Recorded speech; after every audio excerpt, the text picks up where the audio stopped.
Have you ever felt like no matter how much you pull back, the avoidant simply won't chase you? Well, you're not imagining it.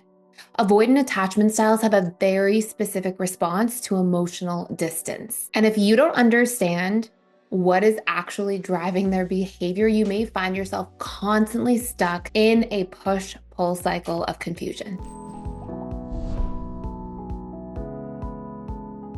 So first and foremost, one of the big things, quite obvious if you've been watching this channel for quite a while, is that the dismissive avoidant is terrified of vulnerability. In fact, it's not even just like terrified, it's that they're actually conditioned to not want to be vulnerable. Like their subconscious mind, which is really the one running the show and making the decisions, basically has programs that say, if you're vulnerable, all these bad things will happen. You'll be shamed, you'll be weak, you're not acceptable, all these sorts of different dynamics. So you can think of like, even if their conscious mind says, I should work on vulnerability, we can have these subconscious belief blocks about what the consequences of vulnerability are based on the consequences of being vulnerable that we experience in childhood. And so dismissive avoidance will fear reliving those consequences or outcomes associated with vulnerability and can really just like, even though they may want to chase, really have this wall that goes up where it's like, nope, that's not the direction I'm going in, because it's vulnerable to chase, it's vulnerable to go after somebody, it's vulnerable to express your feelings or to tell somebody, hey, I miss you, or I'm thinking of you, or I want to try this again, or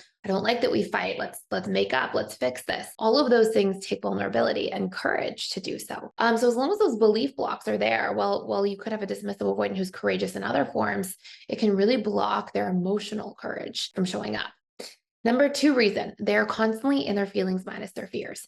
And, we talk about this all the time on this channel. And so you'll generally see dismissive avoidance when they are seeing conflict in the relationship, because dismissive avoidants are literally wired to minimize their attachment needs in times of pain or fear. Essentially, what they'll do is when they are feeling really attached, and then something goes wrong, or there's a threat or a challenge, like an argument, or the relationship's on the rocks, or you break up, they will, as a coping mechanism, subconsciously, this is not even like a conscious or intentional process, it's something that happens from this place of autopilot thought for many DAs. They will literally start telling themselves all the reasons why it wasn't going to work out anyways, or why it's fine, they're going to be fine on their own. And they do things to actually minimize their attachment needs.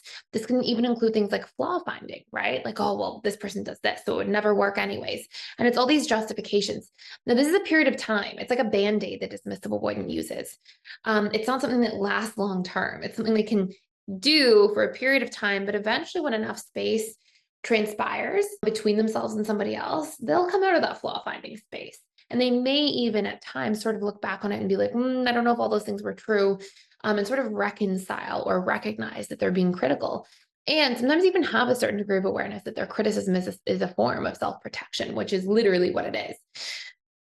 Number three, a lot of dismissive avoidants have this big idea that it's just easy to be alone. And so it's this idea of like, okay, why would I go through the difficulty, the hardship? Why would I stretch myself when it's just easy and simple to be alone? And, I think it's really important to recognize that we tend to want to and be open to stretching ourselves, particularly in the areas that we are programmed to have personality needs around. Our personality needs are these subconscious needs that our brain is always sort of working towards. And when we don't, a lot of dismissive avoidance, they don't have a lot of big needs around romantic relationships, emotional connection, these sorts of situations. So they're less likely to feel like, okay, I'm going to stretch myself, I'm going to push myself, unless it logically makes sense to them. And this is why you'll see, like, once a dismissive avoidant knows about their attachment style and can talk about it and is clear about it, and they understand like cause and effect of their childhood experiences to their romantic outcomes.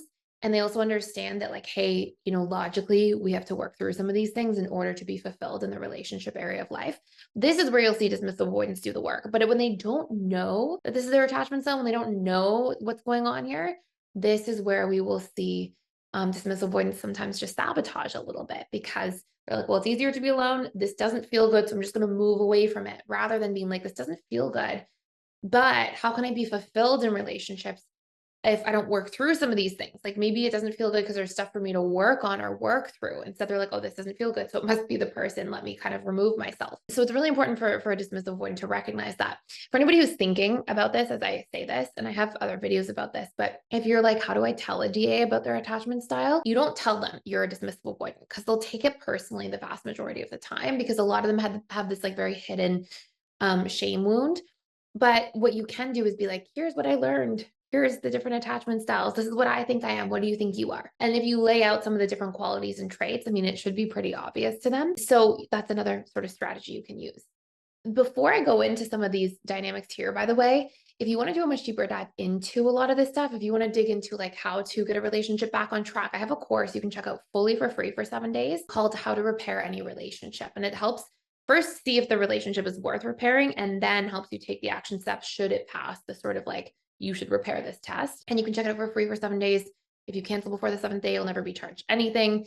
And you can really go through, and it's like a 2-hour course, maybe it's like an hour and a half. So it will give you all the strategies and tools you need within a 7-day period or less. And that link below also gives you access to like all of the courses at PDS to check around, to scope out. You can join community events for the week, see what's going on in there, come into a webinar, ask me questions, any of that kind of stuff too. So number 4 reason why the dismissive avoidant won't chase you is because a lot of times, unfortunately, the idea of having this really healthy, securely attached, loving connection where there's mutual support and harmony and empathy, and you're growing together and you can hash problems out and work through them, a lot of that's an unknown, right? If you never have modeling for it, if you don't see it, and then you don't spend a lot of time like investing in like understanding what relationships should look like, the concept there is not a concept that's programmed into the subconscious. It's like, oh yeah, loving relationships. Yeah, that seems like an interesting thing.